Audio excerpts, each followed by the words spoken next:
it on the chat so he'll understand. If not, let it know on the Discord. For those of you who don't know we have a Discord, you can put in the exclamation mark Discord maybe, or maybe ask one of the moderators. They'll put in what the Discord link in the chat. Of course, you'll also find it in the description. Make sure you join the MLBB European Esports Discord channel and catch all the action that will come in later on. That's going on right now, and a lot of future tournaments come. For example, the MECL, which is right around the corner in spring, and of course another version that's going to come out in winter or autumn. But at the moment, you got me, myself, Kronos, alongside me, Hitsuzen, all the way from the Philippines. It's quite late there, if I'm not wrong. But of course, he is up and ready to give us some action. But this time around, looking at the bans, Birthright on the red side and Light Cavalry on the blue. Back to where we started in game number 1. Zushin and Fanny. Yeah, equalized score right now, and it seems like we're back on to a best of 3 series here. Still, with the bans, respect ban for the Zushin actually, and Fanny along with the Alpha though. So high mobility, high harassing junglers here are gonna be removed out of our picks, but we have a consistent ban for this Louis. And yeah, Malfurion's Louis here, they don't want it to go onto his hands. But I'm so excited though. I would somehow like to see it happen here for tonight, but it's really good. seems like there's no way. There's no way they're gonna be giving up, knowing that Light Cavalry has the advantage right now when it comes to the momentum, especially this game number 3. Birthright won't let that happen. Of course they won't. They want to take the game for themselves. It's a birthright for them to pick up the MESL. And I feel like right now, no team like them have been consistent time and again. But of course, the Light Cavalry have also had their ups and downs. They've always had a roster shuffle. They've always taken the harder route to make sure they win a tournament. That's what happened in the MEC Season 3. They were the team that played the most number of matches, taking that lower bracket crawl. And I wouldn't be surprised if they opted for that, because maybe that's where they get their mojo. The more further and deeper you go into the tournament, the more synergy they build. And right now with this all-Filipino lineup, it might be a different story. They might take this game as well, because right now they have Suyo in the jungle being picked up as the first pick for the side of Light Cavalry. But to reply, Birthright go for the Bruno that worked wonders in the hand of Urek. And also the Hylos to create that separation using that glorious pathway and also soak up all the damage so that the Bruno can dish out damage from behind. This is now a different approach that we've seen. Light Cavalry, did they just let loose this Bruno? They were the first pick here, but even with that, they did let the Birthright have this Bruno. Maybe Leandro has more mastery when it comes to using this Suyu, or did you have plans once again into getting this or canceling this Bruno, just like what they've done earlier onto our game number 2? Now, we have a Harit. Actually, this is, I think, somewhat so early to show this Harit that might be used later on by Reborn TZ. But, okay. Actually, I'm getting surprised right now by the flow of this draft picking phase of our Light Cavalry. It's getting hard for me to read their strats or their their strats. But so far, it's just threats after threats of heroes are being opened up for the players of the Birthright, just like the Sicilian right now. Yeah, I feel like the Harit also was a little too early, but the fact that they would have let it slip to the next phase to have someone go against this Bruno. Harit is a good lane bully, at least before Bruno gets the Haas's Claws. So it's a good pickup coming in right now, but I'm surprised they let the Sicilian slip. So they let the Bruno go, they let the Sicilian go as well. So right now, Light Cavalry definitely are planning something. They're cooking something that they've practiced for quite some time with this Gatot Kacha that's going to be jumping into the backline with the AOG. That this time, Birthright play a little bit more safe, for understanding that if they give the Aurora, their plans will be foiled. So banning out the Aurora. But on the other side, Light Cavalry, who picked up 2 games of Hayabusa in a row, ban it out since they have a Suyo in the jungle already. preventing from Birthright to dive onto them any further, along with his Hylos. So the draft is looking good. This is much more, I feel like these teams have upped it a little bit right now. They've turned up the heat, they've turned up the gameplay a notch, and you're starting to see a little bit more thoughtful bans coming out. Yeah, more thoughtful bans for the Birthright indeed. As right now, it seems like their plan is not let the Sicilian be touched by their banning out this Matildo, this also the this explainer right now. Our kind of slipped out of my tongue. But Dragon, you should this be Sicilian there, right? is yeah. But another Tigreal with implosion. They want to catch up with the possible setups of that Avatar of the Guardian. So more damages, more tanky on their front lines, more protection for the Bruno and Sicilian though. About to say they got 2 bodyguards now. How are you gonna get past them? But on the other side, they get another backline damage dealer. They say you got Sicilian or the artillery. We get our own with this Xavier in the backline who's probably not going to be touched. And they go for this Akai. I think this is an Akai in the EXP lane, if I'm not wrong. We've seen this happen before in the M series, picked up by Kid Bomba himself, who has played the MEC Season 2 as well. So at this moment, they go for the Akai. A lot of front-to-back composition. It seems like a different game, and it feels like the longer this game goes, the more nasty this game gets.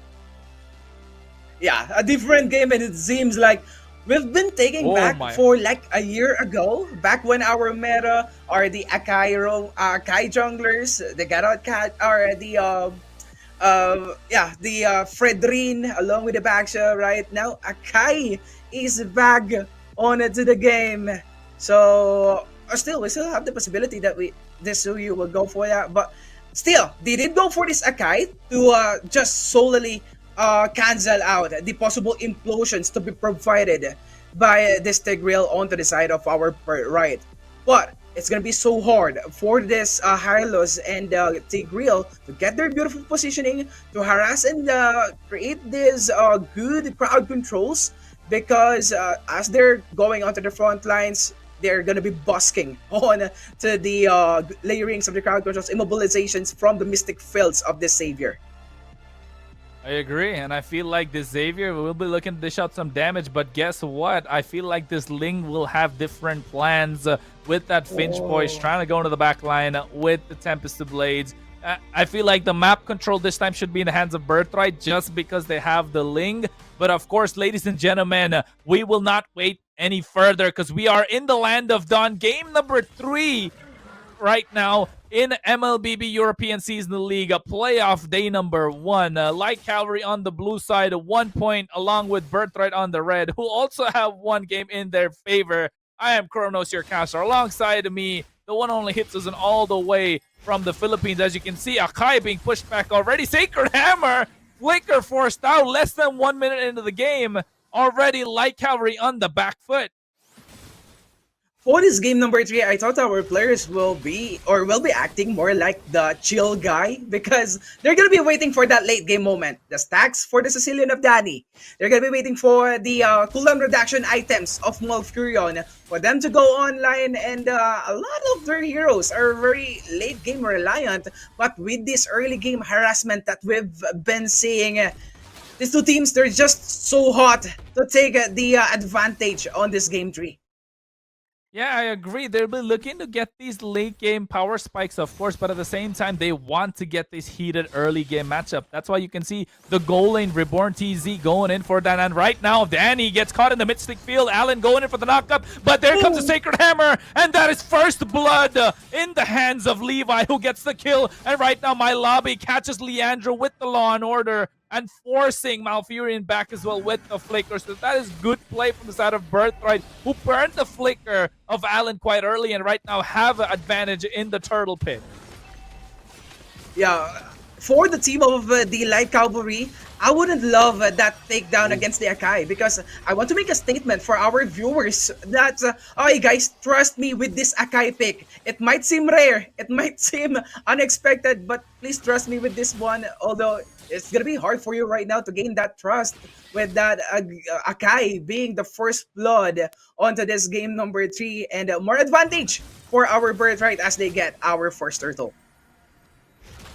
Yeah, I agree. The fact that Akai was the first blood, I was expecting it to be the EXP lane, which we saw today in the M6 earlier. But of course, putting him in the roam position makes a little more sense just because you want to disrupt this implosion that could come in from Mark with that heavy spin. And right now, you can see how Mark is kind of dominating this river against this Panda. This Kung Fu Panda who can't really do anything, not level 4 yet. The turtle's already been taken. Danny right now gets caught with that Dawning Light. However, not going to do a lot of damage. Seems like he already has the Blood Wings as his first items to get that extra bit of shield. Or was that the Turtle Shield? I'm confused a little bit, Hitsuzen.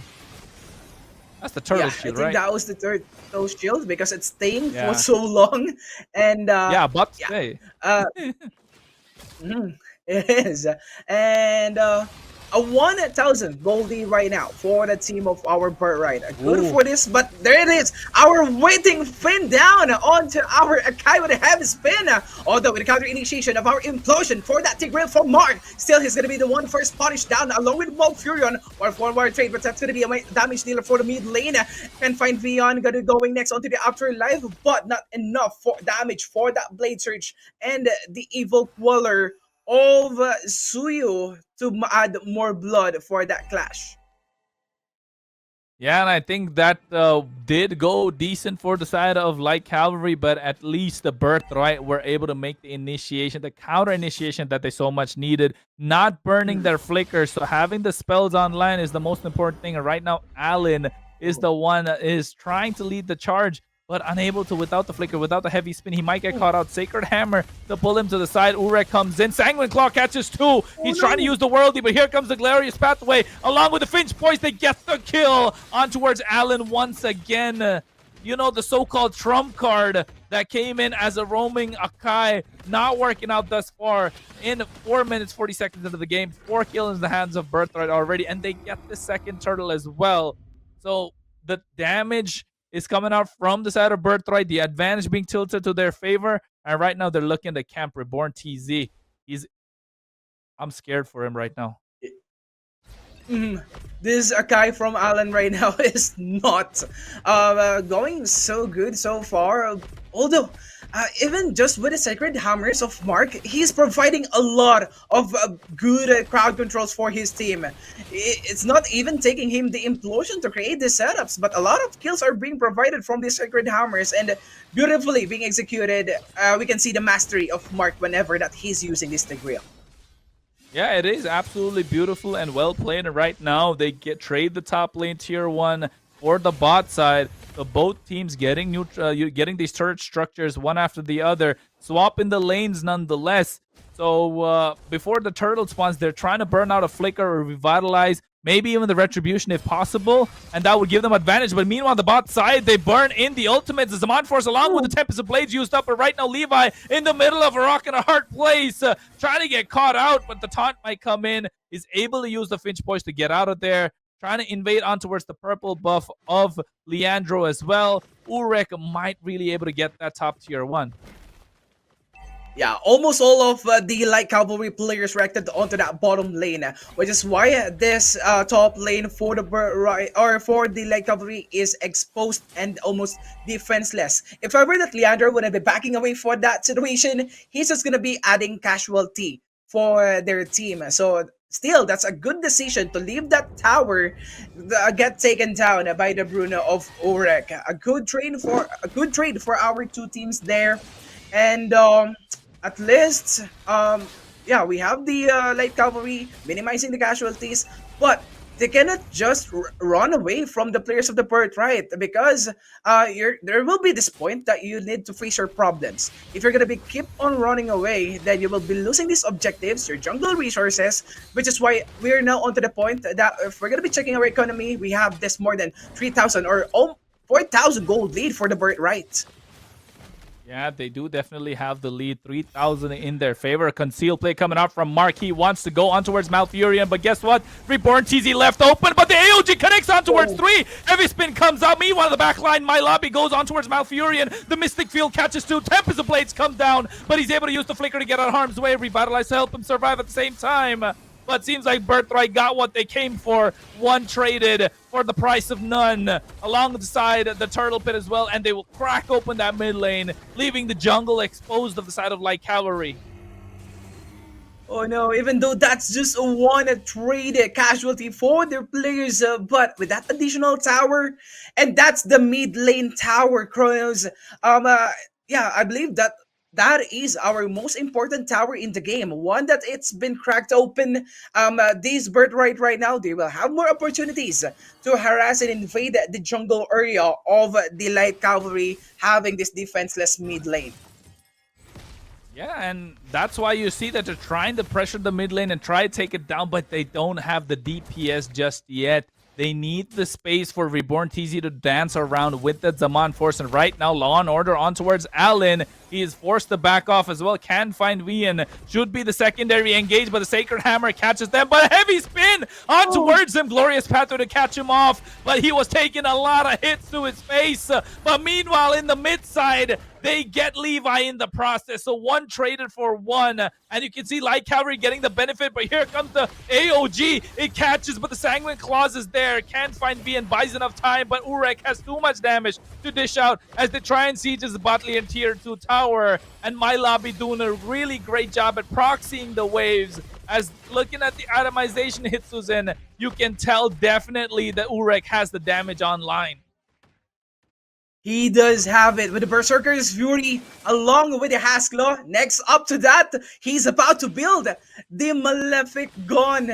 Our dangerous item for Ureg is about to go for it. And if we're going to be comparing it to the Harriet, well, the Harriet of Reborn TC is not actually falling behind that much because he also have 2 core items and a bit of a chop suey build or some mix and match build here for the next item of him. But 1 versus 1 situation, that even with the extra sustainability from the shields of the Chrono Dashes is enough to take, yeah, to save the life of Reborn TZ. But that's gonna be the karma to be catching up against Levi there, a gold laner in trade of a Retry Holder.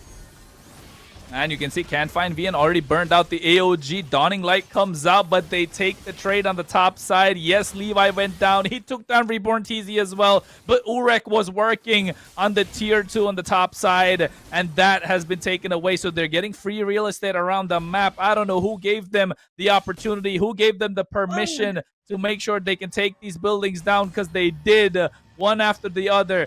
The only tier 2 left standing is the mid lane. Right now, they're trying to get the Lord poked out, trying to make sure this dance will go in, but it's not yet started because Light Cavalry cannot, at this point in time, take any sort of advantage in the map. This is bad. We're on to our 10 minutes mark of the game, and Danny hasn't been taken down or punished, just not even once.